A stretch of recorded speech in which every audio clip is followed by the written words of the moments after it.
آج کے سبق میں آپ تفخیم اور ترقی کے احکام پڑھیں گے. آئیے اس کی ابتدا کرتے ہیں. بسم اللہ الرحمن الرحیم. بسم اللہ الرحمن الرحیم. عزیز طلبہ، تفخیم کہتے ہیں پر پڑھنے کو، موٹا کر کے پڑھنا، اور ترقیق کہتے ہیں باریک پڑھنے کو. بعض حروف پر پڑھے جاتے ہیں، ان کو کہتے ہیں مفخم. کیا کہتے ہیں؟ مفخم. اور بعض باریک پڑھے جاتے ہیں، ان کو کہتے ہیں مرقق. مرقق. اور جو حروف پر پڑھے جاتے ہیں وہ ہیں حروف مستعلیہ 7: خا، خا، صاد، صاد، ضاد، ضاد، غین، غین، طا، طا، قاف، قاف، ظا. ظا.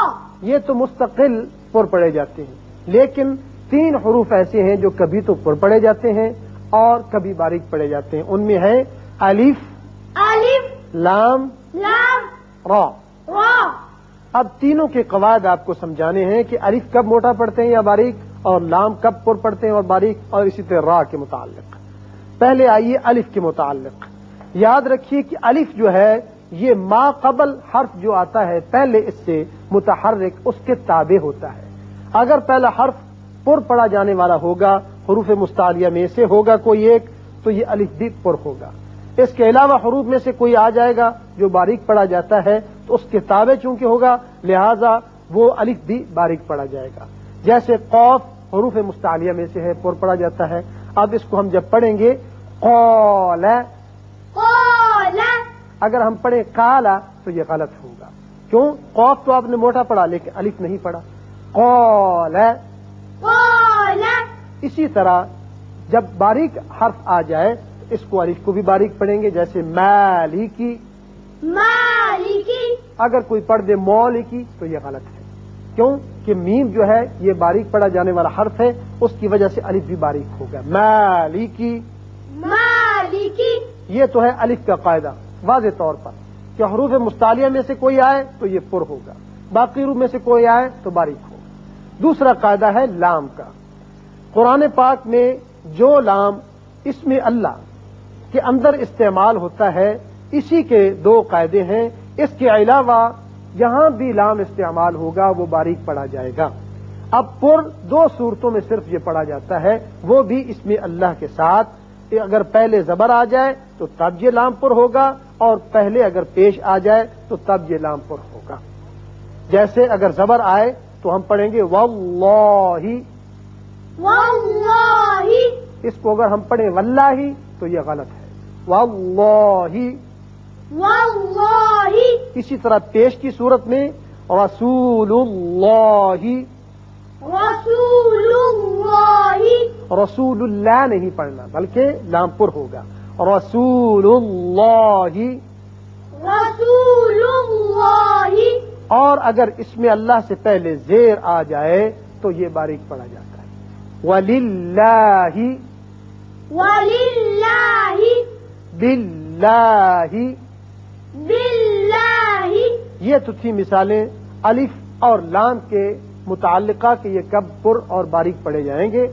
اب اس کے ساتھ آئیے را کا قاعدہ.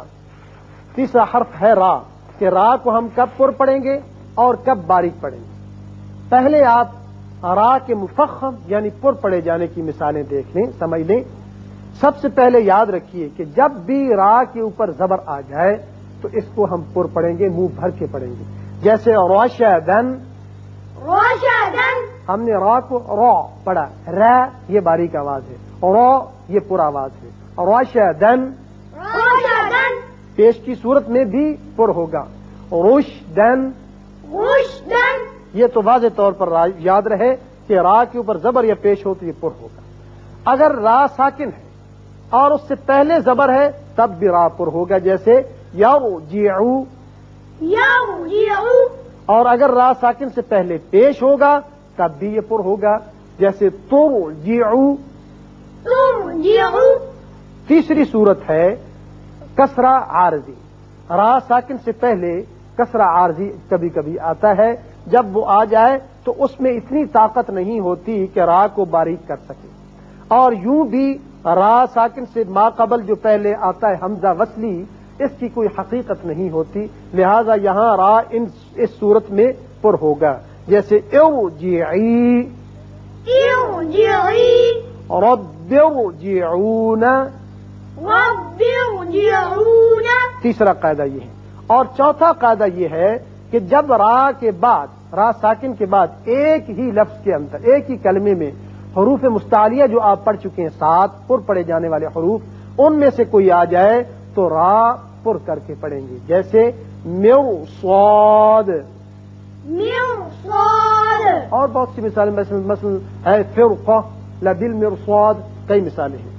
لیکن فرقن کے بارے میں یاد رکھیے کہ اس کو آپ دونوں صورتوں میں پڑھ سکتے ہیں، را باریک بھی پڑھ سکتے ہیں اور را پر بھی پڑھ سکتے ہیں.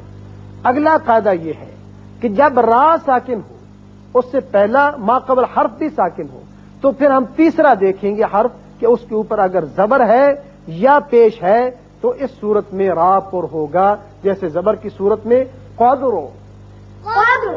اور پیش کی صورت میں امور. امور. اور اگلا قاعدہ یہ ہے کہ اگر را مشدد ہو تو پھر وہ اپنے زبر زیر یا پیش کی وجہ سے پر یا باریک ہوگا. اگر پیش آ جائے تو یہ پر ہوگا. جیسے ففروا، ففروا.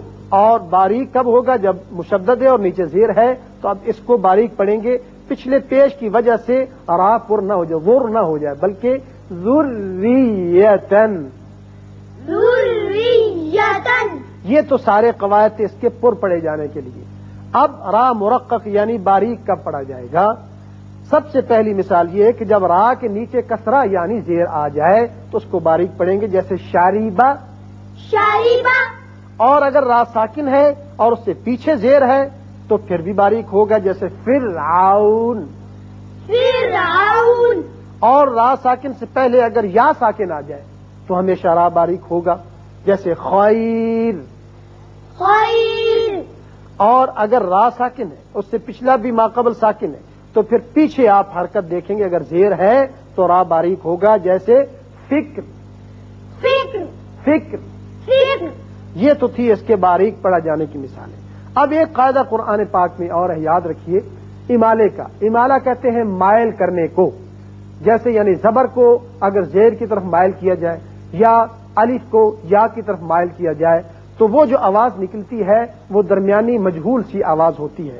اب قرآن پاک میں ایک ایسا لفظ ہے، اصل میں یہ ہے مجراہا، اور یہاں امالے کا قاعدہ یہ ہے کہ ہم زبر کو زیر کی طرف مائل کر کے پڑھیں گے. جیسے اردو میں ہم قطرے یا سویرے، جو رے کے نیچے زیر لگ کے آواز نکلتی ہے یہاں وہ نکلے گی. اس کو مجریہا نہیں پڑھیں گے بلکہ مجریہا. مجریہا.